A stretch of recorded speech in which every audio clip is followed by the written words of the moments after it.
창세기를 계속 묵상하는 가운데 지난주에도 말씀을 드렸지만 가장 중요하게 우리가 보아야 될 것은 아브라함에게 약속했던 영적인 복이 어떻게 이것이 유업으로 계속 이어져서 이삭에게, 또 그 다음 야곱에게, 또 그 다음 이렇게 결국은 예수 그리스도께서 오실 때까지 어떻게 이것이 연결되는가, 이제 이것을 보는 것이 가장 중요한 키라고 여러분 이미 아시는 줄로 압니다. 특별히 오늘 본문에는 이제 야곱이 바로 그 영적인 복을 받은 자로서 취하는 중요한 행동과 또 그 가운데 등장하시는 하나님의 주권적인 모습을 저희들이 볼 수 있게 되는데요.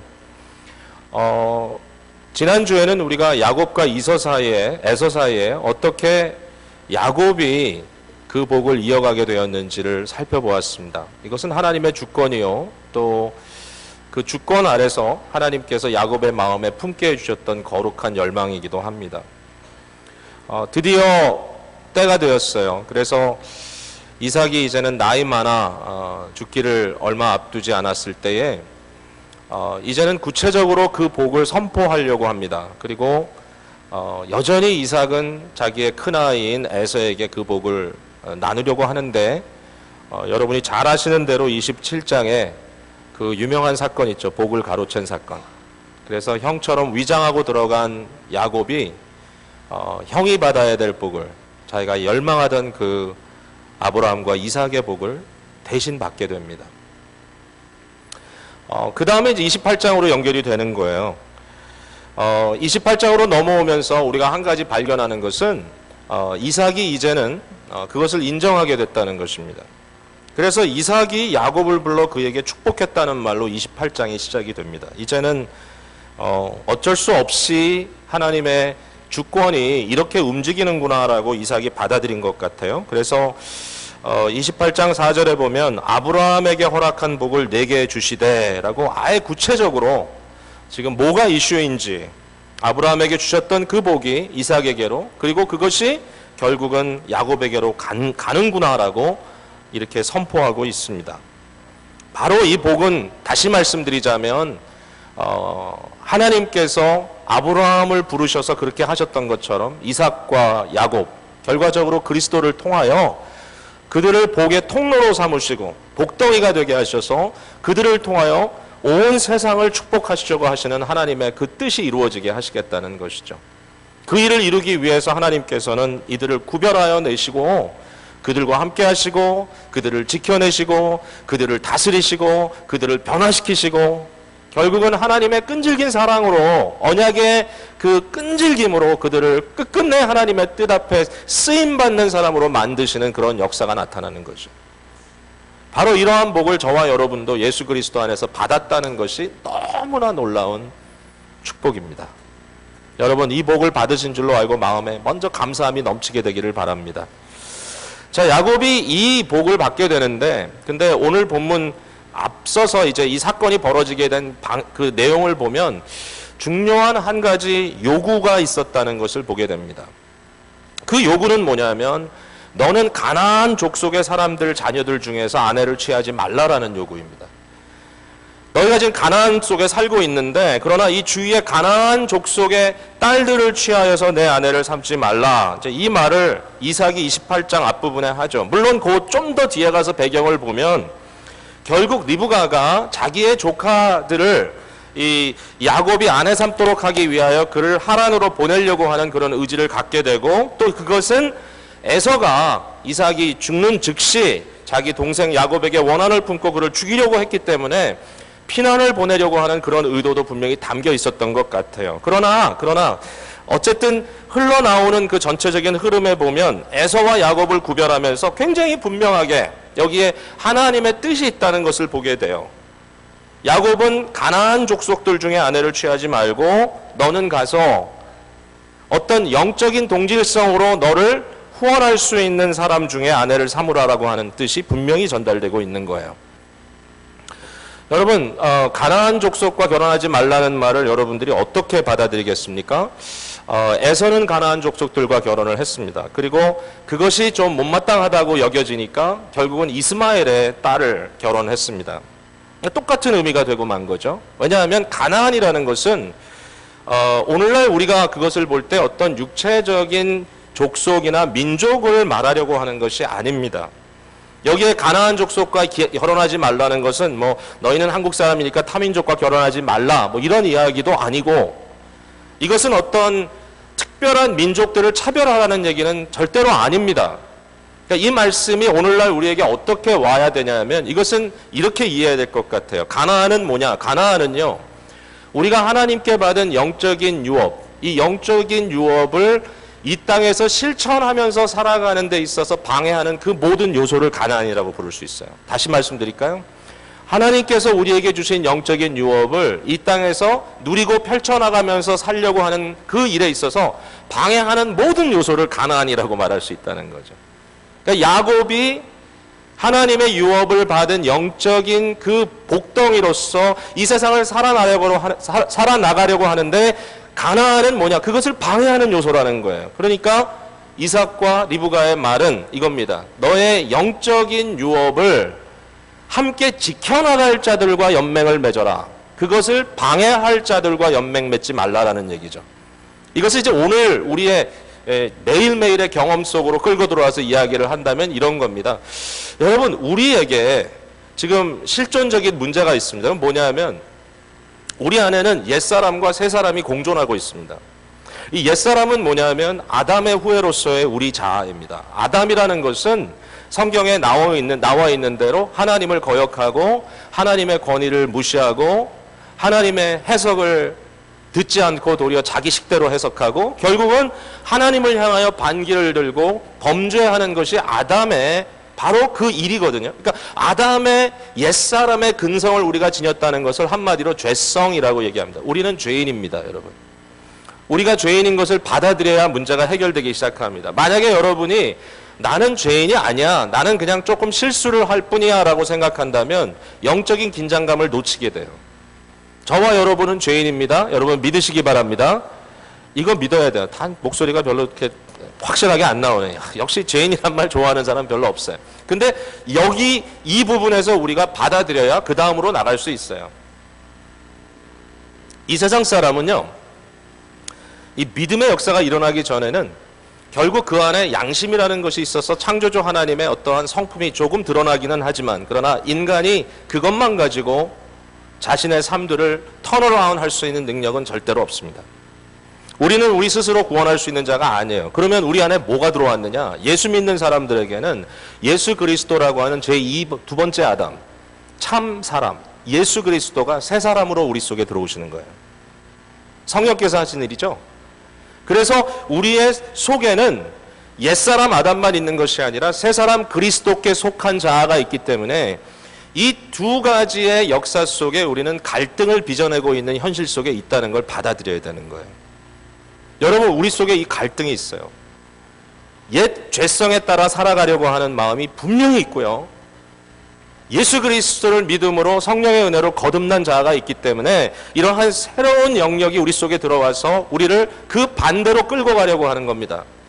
바울은 갈라디아서에서 이것을 성령의 소욕이라고 부르고 그 반대되는 것을 육체의 소욕이라고 불렀습니다. 옛사람과 새사람이 있습니다. 여기 옛사람은 마치 가나안과 같습니다. 가나안과 연맹을 맺지 마라. 가나안과 하나가 되지 마라. 가나안과 연합하지 마라. 결혼하지 말라. 이 말은 뭐냐면 우리 속에 우리가 영적인 긴장감을 떨어뜨림으로써 마치 에서가 아무 생각도 없이 가나안 사람들과 함께 결혼하고 거기에서 가나안 사람처럼 살았던 것처럼 분명히 우리 안에 경계가 있고 우리 안에 하나님의 역사의 선이 그어져 있음에도 불구하고 이러한 영적인 긴장감을 다 그냥 떨어뜨려 버리고 우리 속에 있는 죄성을 그대로 의심 없이 따라가고 있는 우리 존재의 모습을 본다는 거죠. 이거는 뭐 옛날 얘기할 것도 없어요. 저로서는 어제 하루의 삶만 가지고도 충분히 이 문제를 고민할 수 있어요. 어제 그 순간에 그때 내 마음속에 들어왔던 생각과 내가 했던 말과 내가 했던 행동 그 속에서 과연 나는 어떻게 했는가? 근데 내가 너무나 의심 없이, 너무나 아무런 영적인 긴장감 없이 그냥 나의 옛사람의 소욕대로 편한 대로 행동했던 것이 얼마든지 드러난다라고 하는 것이죠. 여러분의 삶은 어떻습니까? 여러분의 입에서 나오는 말 한마디가 어디에 뿌리를 내리고 있느냐가 중요합니다.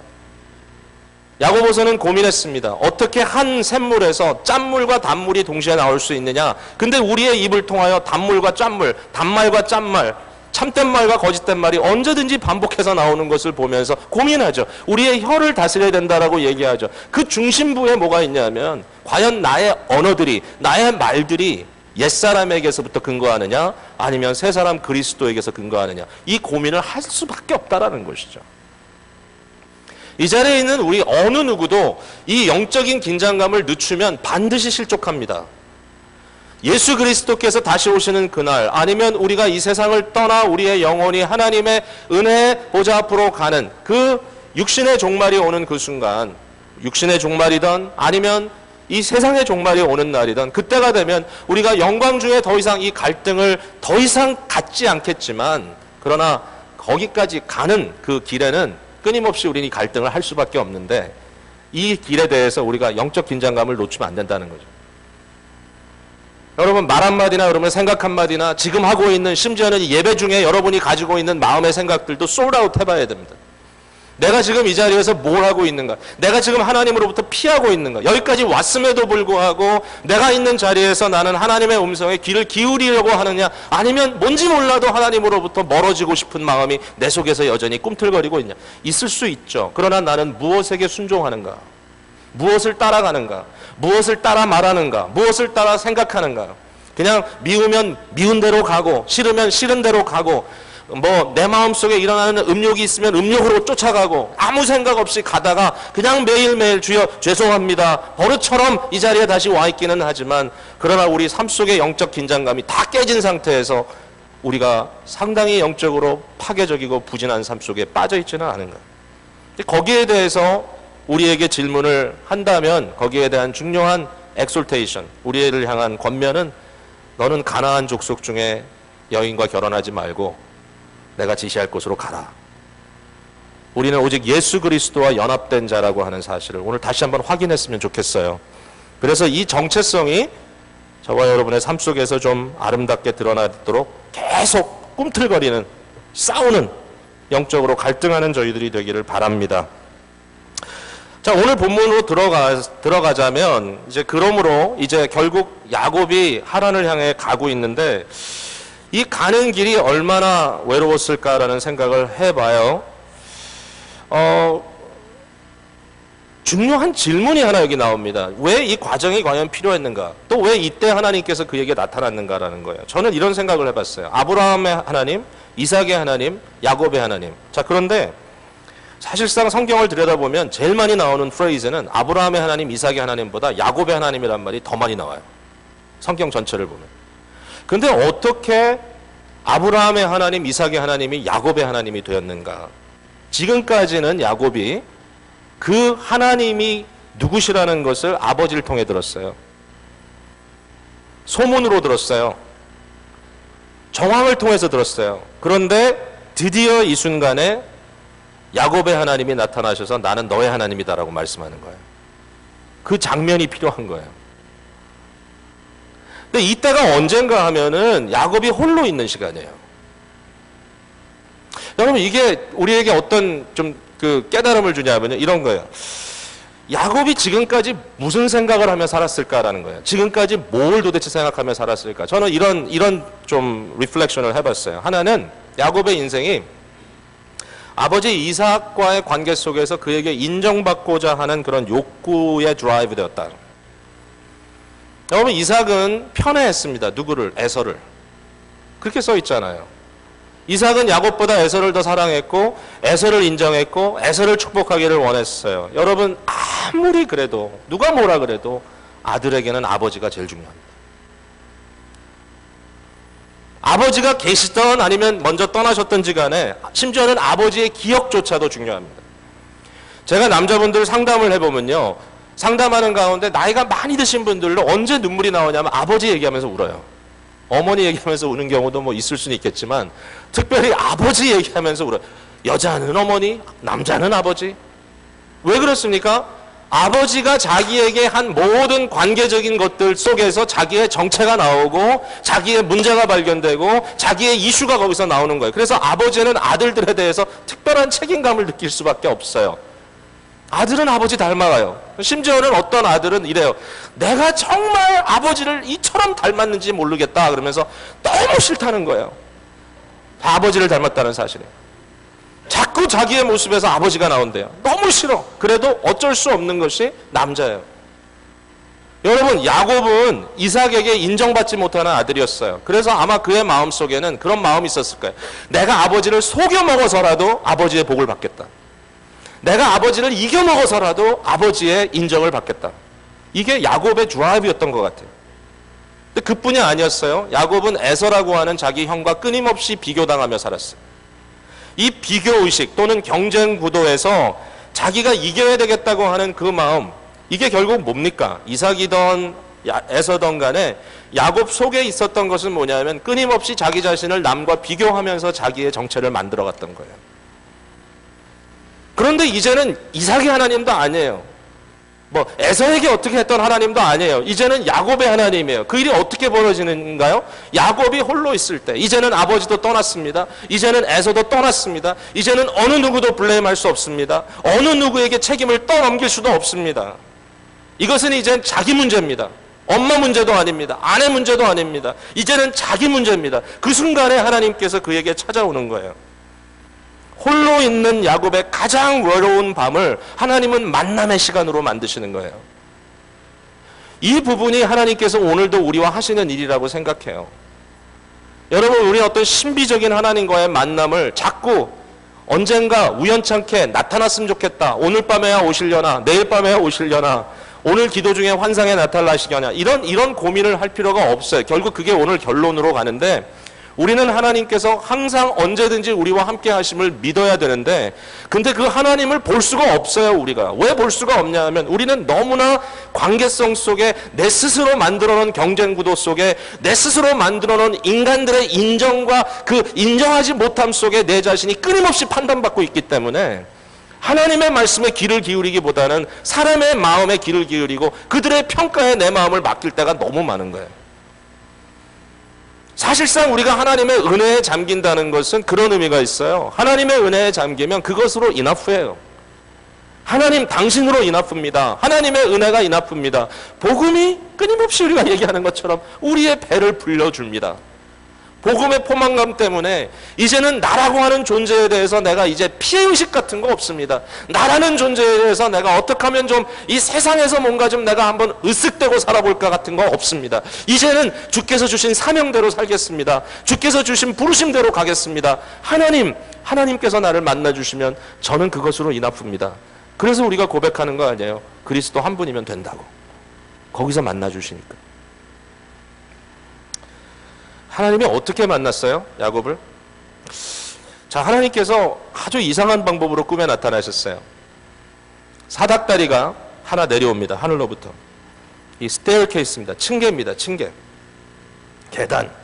천국의 계단. 그럼 갑자기 또 드라마 생각이 나니까. 어쨌든 이런 계단이 땅에서부터 하늘까지 쫙 이어져서 있습니다. 근데 그 위에 천사들이 오르락 내리락 합니다.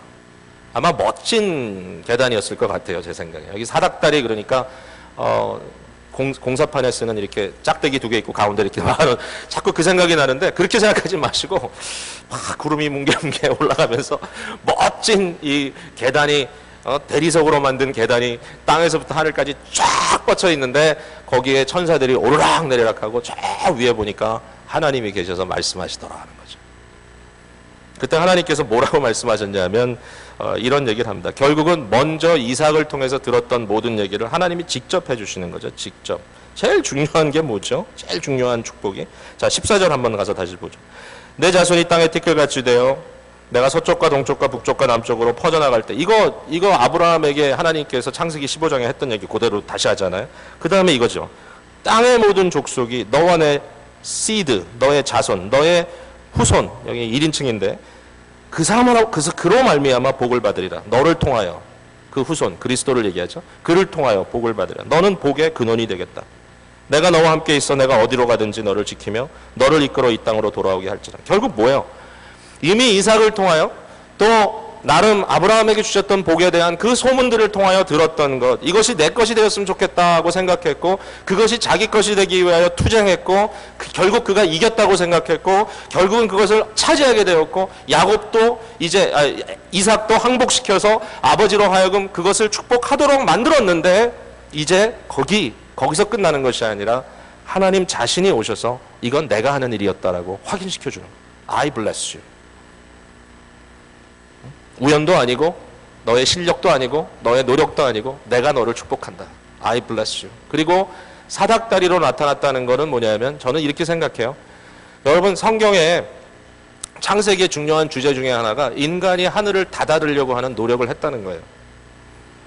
여러분이 잘 아는 바벨탑 사건이 나오죠. 바벨탑 사건은 뭐죠? 인간이 하나님에 다다라 보려고 하는 노력이죠. 하늘까지 쌓아보자. 근데 안 되죠. 땅에서부터 쌓아가지는 올라갈 수가 없죠. 인간의 능력과 인간의 힘으로 안 되죠. 야곱은 지금까지 무단히 노력했어요. 받은 줄 알았어요. 받았어요 실제로. 그런데 알고 봤더니 자기가 한 게 아니었어요. 하나님이 해주신 거였어요. 그리고 하나님께서 야곱에게 너의 행복은 네가 만들어내는 것이 아니다. 내가 너에게 주는 것이다 라고 이렇게 찾아오셔서 사닥다리를 통하여 이 층계를 통하여 야곱에게 확인시켜 주시는 겁니다. 하늘의 문이 열리고 이곳이 하나님의 집이 되고 땅과 하늘을 잇는 이 층계, 이 사닥다리가 우리 앞에 펼쳐지고 하나님을 만나고 하나님의 은혜 가운데 거하고 와, 하나님은 끊임없이 야곱과 사귀기를 원하시면서 여기서 이 일을 해내시는 것입니다. 자, 도대체 우리는 그러면 어떻게 해야 되느냐라는 질문이에요. 야곱이 이렇게 하나님을 만났다라고 하는 사실이 우리에게는 어떤 의미가 있느냐? 과연 우리에게는 어떻게 하나님께서 찾아오시는가? 자, 여러분 이제 이것 때문에 우리가 요한복음을 가봐야 되는 거죠.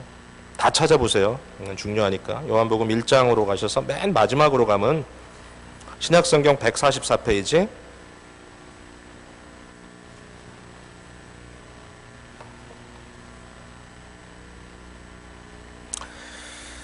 이 부분은 예수님께서 나다나엘이라고 하는 제자를 만나는 사건이에요. 나다나엘과 대화 속에서 예수님이 자꾸 야곱 얘기를 하세요. 이스라엘이라는 이름도 얘기하고 간사하다라는 그런 이야기도 꺼내고 야곱의 이름의 뜻이 간사함이거든요. 속이는 자.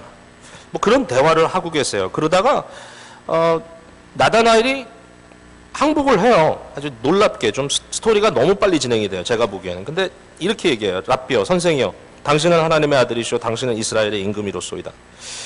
50절에 예수님께서 대답하여 이르시되 내가 너를 무화과 나무 아래서 보았다 함으로 믿느냐? 이보다 더 큰 일을 보리라. 지금까지 있었던 건 아무것도 아니다 하는 거죠. 자, 51절을 같이 읽어봅니다. 시작. 또 이르시되 진실로 진실로 너에게 이르노니 하늘이 열리고 하나님의 사자들이 인자 위에 오르락 내리락 하는 것을 보리라 하시니라. 여기 예수님께서 야곱의 얘기를 끄집어내시더니 결국은 이 얘기를 하시고 마네요. 결국은 나다나엘에게. 그 얘기가 뭐죠? 야곱이 베델에서 창세기 28장에서 봤던 사닥다리의 환상을 너 기억하지? 알았을 거예요. 나다나엘은 당연히. 뭐 이 사람은 뭐 제가 봤을 때는 구약성경 어느 정도 다 파악한 사람이에요. 너 그거 기억하지? 근데 내가 너에게 말한다. 진짜 말한다. 아멘 아멘입니다. 진실로 진실로. 아멘 아멘. 내가 너에게 말하노니 하늘 문이 열리고 야곱이 본 것처럼 하나님의 사자들이 오르락 내리락 하는 것을 보리라. 근데 어디 위에요? 인자 위에. 인자는 누구죠? 예수님 자신을 가르치는 말이죠. 자, 그러면 예수님이 뭡니까? 예? 그러니까 딱 이러면 하나님이요 그런 사람이 있어요. 하나님이 딱 나타났으니까. 근데 이걸 잘 보면은 예수님이 하나님으로 물론 하나님이시지만 여기서 강조되는 것은 예수님이 사닥다리예요. 그 야곱이 봤던 층계 위에 그 사닥다리 위에 천사들이 오르락 내리락 하는 걸 봤잖아요. 근데 예수님 스스로 말하기를 하늘이 열리고 사닥다리가 딱 오는데 그 위에 천사들이 오르락 내리락 하리라. 근데 내가 바로 사닥다리다. 야곱이 사닥다리를 보기 위해서 노력한 건 없죠. 어느 날 갑자기 베델로 가는 도중에 홀로 있는 그 시간에 하나님이 나타나시 그를 만나 주셨잖아요. 우리가 이 모습을 보면서 우리에게는 언제 나타나실까요? 하나님, 오늘입니까? 내일입니까? 좀 나타나 주시지요? 라고 고민할지도 몰라요. 우리의 신앙은 환상에 기초하지 않습니다. 우리의 신앙은 꿈에 기초하지 않아요. 우리의 신앙은 역사 속에 나타나신 하나님의 확실한 증거에 기초합니다. 예수님께서 2000년 전에 이 땅에 오셨습니다.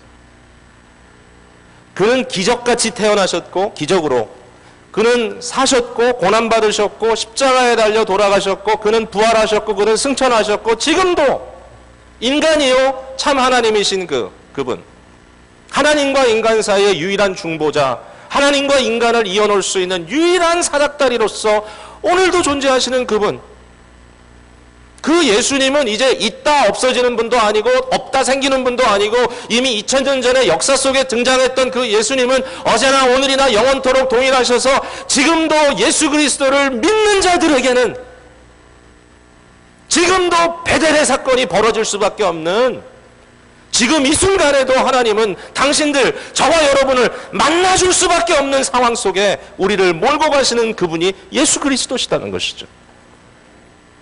그리스도를 알고 그리스도를 깨닫고 그리스도가 누구신지를 믿고 그와 결혼하고 그와 동맹하고 그와 연합하고 그를 붙드는 자에게 있었다 없어지는 현실이 아닙니다. 이제는 영적으로 우리는 끊임없이 우리의 영적인 이 갈등 속에서 싸워나갈 때 우리 편에서 우리를 도우시는 그분, 끊임없이 지금도 우리를 하나님의 임재 앞으로 이끌어 가시는 그분이 바로 그리스도시기 때문에 그 은혜를 이미 받은 거예요.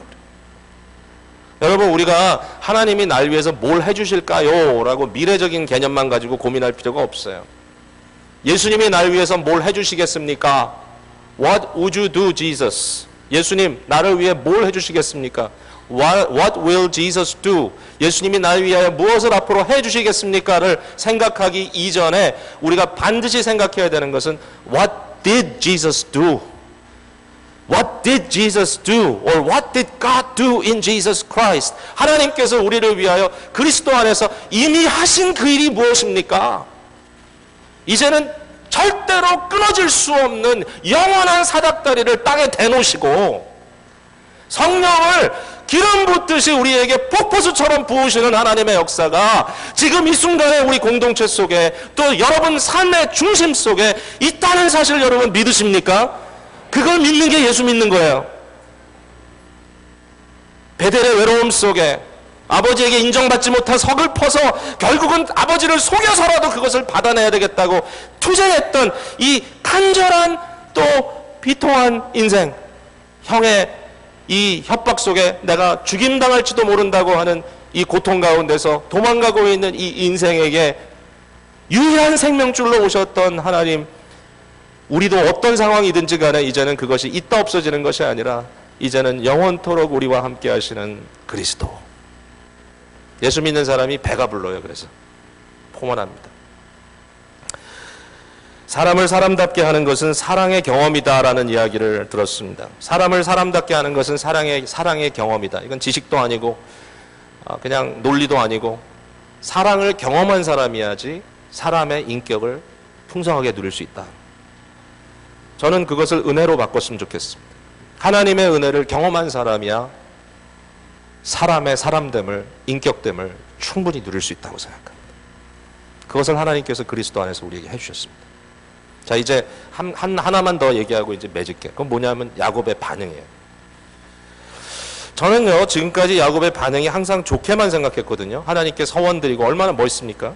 근데 몇 번 읽어보니까 제가 이 부분에 대해서 조금 자신 없어요. 이렇게 해석해도 되는가? 근데 제 마음속에 이런 생각이 듭니다. 자, 여기에 이제 갑자기 야곱이 자다 일어나서 마음속에 하나님에 대한 경이로움이 있습니다. 그리고 자기가 베고 자던 돌을 세워가지고 그것을 비석처럼 세웁니다. 삐쭉하게 세웁니다.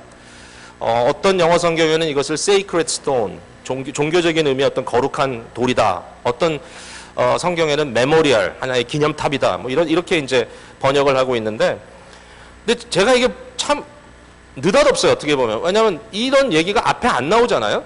제가 뭐 미스했나요? 돌 세워놓고 기름 붓는 거 봤어요? 다른 사람이? 도대체 야곱이 이거 어디서 배워먹은 건지 모르겠어요. 어쨌든 돌을 세워가지고 거기다 기름을 부으면서 하나님 앞에 서원합니다. 그러면서 하는 말이 이런 거예요. 하나님께서 나와 함께 계셔서 내가 가는 이 길에서 나를 지키시고 먹을 것 주시고 입을 것 주시고 내가 평안히 아버지 집으로 돌아가게 하시면, 그러면서 하는 말이, 그렇게 하면 당신이 내 하나님인 것을 인정하겠습니다, 이 얘기예요. 여호와께서 나의 하나님이 되실 것이며, 미래입니다.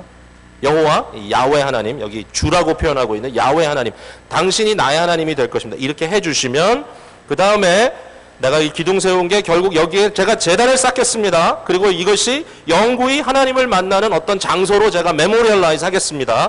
그리고 또 하는 말이 10분의 1을 제가 반드시 하나님께 드리겠습니다. 이렇게 이제 약속을 합니다. 저는요, 이 부분을 보면 지금은 이런 생각이 들어요. 이게 결국 뭐냐? 아직도 벗겨지지 않은 야곱의 자아라는 생각이 들어요. 아니, 하나님이 지금 다 얘기했는데 야곱이 지금 요구하는 것 중에 하나님이 약속하는 게 있었어요? 하나라도? 다 약속했는데 하나님이 이미 나와 함께 하겠다고 했고, 내가 너를 돌보겠다고 했고, 내가 이곳으로 너를 돌이켜 다시 데리고 오겠다고 했고, 하나님이 다 했어요. 그리고 뭐라 그랬죠? 내가 너에게 복 준다는 거예요. 근데 갑자기 야곱은 돌이켜서 하나님께 이거 해주면 하나님 인정하겠습니다. 그리고 내가 이렇게 하겠습니다. 왜 10분의 1인가라는 생각을 또 해봤어요. 왜 10분의 1인가? 그게 적당하기 때문에, 성경에 11조를 드리라고 했기 때문에 10분의 1의 근거를 여기서 만들기 위해서, 제가 봤을 때는 여기 야곱이 지금 하나님과 거래하는 거예요.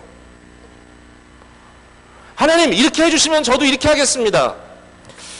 근데 아무리 생각해도 이 순간은 거래하는 순간이 아니어야 돼요. 하나님은 너무 좋으신 분이에요. 결국 야곱의 이와 같은 오만과 야곱의 이와 같은 미스캘큘레이션, 잘못된 계산을 하나님께서 아주 무시하지 않으시더라는 거예요. 결국은 야복강까지 끌고 가세요. 이러한 야곱의 자아, 이 야곱의 어떤 자존감이 무너질 때까지 하나님 끌고 가시죠. 마지막에 그가 죽을 수밖에 없는 현실 앞에서 야복강에서 하나님과 씨름하죠. 어떻게 하나님이 야곱에게 집니까? 결국 하나님의 그 딱 치는 한 번의 침으로 말미암아 야곱의 환도뼈가 부서지고 야곱이 쩔뚝쩔뚝거리면서 결국 하나님을 붙들고 복을 달라고 외치지 않습니까? 하나님이 어떻게 집니까? 질 수가 없죠. 근데 하나님이 야곱에게 네가 나와 싸워 이겼다라고 얘기합니다. 하나님이 참 좋으신 분이지만, 그러나 오늘 이 본문 속에 우리에게 들어가는 고민이 그거예요. 여전히 우리의 삶 속에 우리에게 주신 것, 우리에게 섬기라고 주신 사명이라든지 우리의 삶을 통하여 드려지는 것들, 우리의 물질, 우리의 인생의 소명들, 이런 것들을 오늘도 혹시라도 저와 여러분이 이미 그리스도 안에서 받은 은혜와 받은 복을 생각지 아니하고 주여 이렇게 하시면 제가 주겠습니다라고 발견하고 있지는 않은가. 여전히 내가 한 공로에 대하여 나는 대가를 바라고 있고, 여전히 나는 야곱처럼 이 속이는 자처럼 아직도 벗어지지 않은 자아가 여전히 내 안에 있어서 끊임없이 이전 거짓된 종교심으로 나를 끌고 가고 있지는 않은가. 왜 베델의 하나님, 이미 우리를 위하여 십자가에 자기 자신을 주신 예수 그리스도를 바라보지 아니하고 지금도 나는 발견하고 있는가. 사실은 우리의 모든 섬김과 우리의 드림과 우리의 모든 것들이 한마디로 이제는 우리에게는 더 이상 어떤 조건을 달아야 할 그러한 우리 편에서 하는 계산이 아니라 이것은 특권이다. 목회는 특권입니다. 저로서는. 목회하는 거 고생스럽죠? 어렵죠? 힘들고 어려운 일이 없겠습니까? 있겠죠. 그러나 제가 저나 주위에서 함께 사역하는 분들에게 꼭 드리고 싶은 말, 드리는 말, 우리 아들에게 꼭 하는 말, 야, 목회는 네가 하나님을 위해서 해주는 거 아니야. 이거는 특권이야. It's a privilege. 특권이니까 감사하게 할 수 있고, 특권이니까 고맙게 할 수 있고, 특권이니까 누릴 수 있는 거잖아요. 여러분에게 주신 모든 맡겨주심이 여러분을 통하여 하나님께서 쥐어짜서라도 하나님의 무언가를 이루어내기 위한 수단이라고요? 아니요, 아닙니다. 하나님 아무것도 필요치 않습니다. 나 하나 필요치 않습니다. 지금 제가 이 세상에서 없어진다고 해도 하나님은 사실상 손해보시지 않으십니다. 그러나 쓰십니다. 여러분도 쓰십니다. 왜? 특권이기 때문에. 이건 여러분의 특권이에요. 오늘 이 시간에도 기도하는 중에 하나님과 딜하지 마세요. 그런 딜은 하지 마세요. 성경에 서원이 별로 잘 쓰여진 경우가 별로 없어요.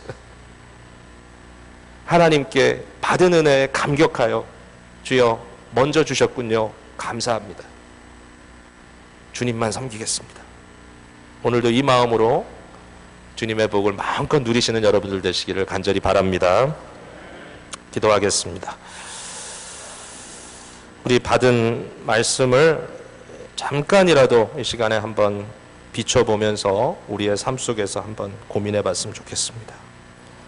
여러분 영적인 긴장감을 갖고 사시나요? 자연스럽게 주님을 섬긴다고요? 안 돼요. 우리 속에 옛사람이 있습니다. 가나안이 우리 주위를 두르고 있습니다. 우리 속에 어려움이 있습니다. 절대로 속지 마세요. 쉽게 될 거라고. 쉽지 않은 것은 안 하겠다는 마음도 갖지 마세요. 내 식대로 내 맘대로 하겠다? 빨리 버려야 돼요. 그걸. 예수 그리스도가 내 안에 계십니다. 그리스도가 우리의 유일한 중보자 되시고 그는 앞으로 주실 무엇을 우리에게 약속하신 것보다도 이미 우리를 위하여 다 해주신 것이 너무나 많습니다. 이 시간에도 그리스도의 이름으로 아버지께 나아가면 베델의 하나님이, 야곱의 하나님이 여러분의 하나님이십니다. 그리스도의 하나님이, 예수님의 하나님이 여러분의 하나님. 힘들죠? 어려운 일 있죠? 아프죠? 고통스럽죠? 야곱의 마음을 하나님이 쓰다듬으시잖아요. 내가 너를 축복하리라. 땅의 모든 족속이 너와 내 자손으로 말미암아 복을 받으리라. 내가 너를 회복시켜 영광의 자리로 돌아오게 하리라. 내가 너와 끝까지 같이 가겠다. 예수 그리스도 안에서 이 약속이 우리에게 오늘도 쏟아부어지고 있습니다. 지금은 복의 현장입니다. 받을 복이 아닙니다. 이미 쏟아져 부어내리고 있는 복입니다. 여러분 주님 앞에 감사하시고요. 여러분의 삶 속에 주어주신 사명 특권으로 생각하고 살아가시겠다고 주께 약속하시는 시간 됐으면 좋겠습니다.